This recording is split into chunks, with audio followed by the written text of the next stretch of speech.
Hey, sweetheart. Tonight I'm going to tell you a little story. We won't go far, just a little ways back in time to when I was a girl, not much older than you are now. The sun was warm, the porch swing was always squeaky, and my cousins and I had to use our imaginations a whole lot more than kids do today. Now, I know you've got your tablet and your cartoons and those little robot thingies that spin around and talk. But back then, we made our own fun, and sometimes it got pretty strange. So, before you get comfortable, take a moment to like the video and subscribe, but only if you genuinely enjoy what I do here. And if you're listening with Grandma tonight, tell me what time it is, where you are, and where you're listening from. Now, dim the lights, maybe turn on a fan for that soft background hum, and let's ease into tonight's journey together. Close your eyes and picture this: a dusty front yard, an old screen door slapping gently in the wind, and me, just a little girl with pigtails and dirty knees, holding something in my arms like it's a baby. What was it, you ask? Oh, honey, it was a corncob. Yes, a real, honest-to-goodness corncob. Your great-aunt Mabel and I would wrap it in old dish towels, tie it off with bits of string, and rock it like it was the most precious baby in the world. Sometimes we'd name them. Mine was usually named Clara or Millie, and Mabel had one she called Professor Wiggles. Don't ask me why. You'd have thought they were made of gold, the way we treated those silly things. We'd pat their little corn hair heads and hush them to sleep, and if one of the cousins got too rowdy, one of us would gasp, "Quiet, the baby's got a fever." And just like that, we were nurses in a full-blown hospital. I remember one day so clearly, we'd made a whole row of corncob babies, each wrapped up like a burrito, and set up a little hospital on the back porch. Great Uncle Tom, he was just a boy then, tried to ride his bike through the maternity ward, and I swear Mabel chased him off with a broom. Historians still argue whether kids back then were brilliantly creative or just terribly bored. But honey, I say we were both. That corncob baby, it could be anything you needed it to be. One minute it was Clara, the colicky baby, and the next day she was Captain Clara, pirate queen of the high seas. If we needed a villain, well, Corncob with the missing kernels got the part. Sorry, Professor Wiggles.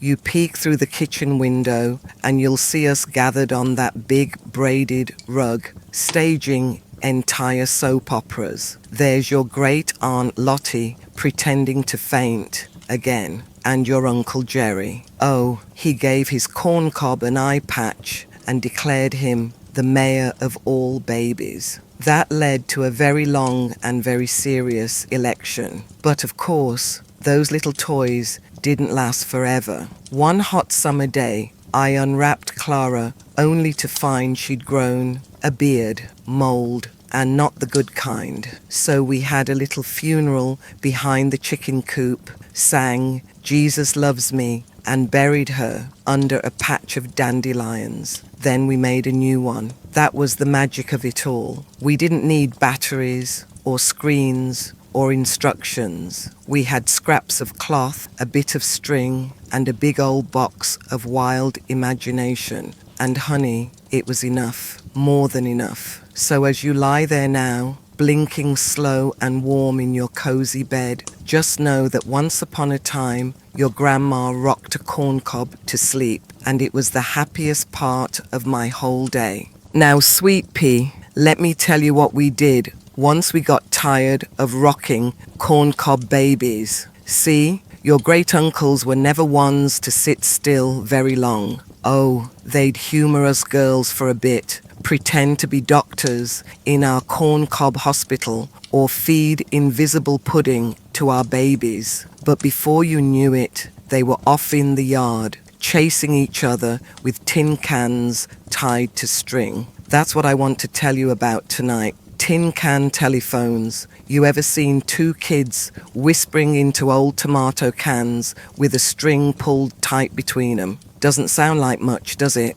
But back then, it felt like magic. It really did. We'd sit on opposite ends of the porch, whisper into the can, and listen with our mouths wide open, like we'd just unlocked some great invention. Well, we had our own little telephone system. Now, your great-uncle Earl, he thought he was some kind of engineer. He'd find the biggest, most dented cans in the trash pile behind the barn, poke holes in the bottom with a nail, and thread twine through them. The tighter you pulled that string, the better the sound traveled. Supposedly, we used them to pass secret messages across the yard, usually things like Grandma's making peach pie or Tommy fell in the creek again. Once in a while, someone would scream into one just to watch the other kid jump and drop their can. That was always good for a scolding. One afternoon, Earl got this idea to use real wire instead of twine,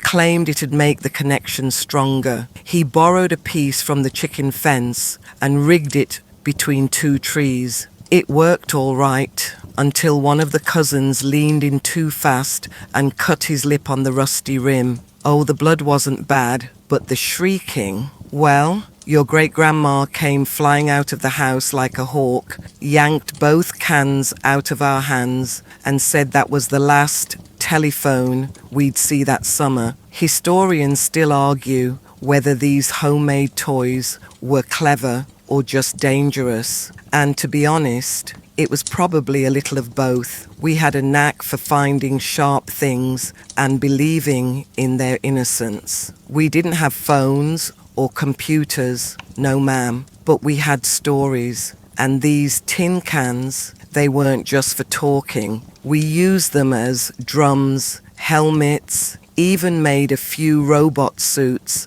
out of them one year by stringing a dozen together and trying to walk around the yard without falling over. One time, I swear this is true, we tied 3 together, dropped a marble in, and called it the Great Noise Machine. We'd shake it until the adults told us we'd rattle the barn off its hinges. Your Uncle Marvin, he was the youngest, used to wear his can on his head like a crown. I'm the mayor of Canned-ville, he'd shout, bow to me. And then your Aunt Dottie would take the spoon and dub him Sir Annoying, and they'd chase each other until someone tripped over the watering bucket. If you listened real close at night, you could still hear the cans clinking in the trees, forgotten messengers of summer secrets, left swinging in the breeze like little metal ghosts.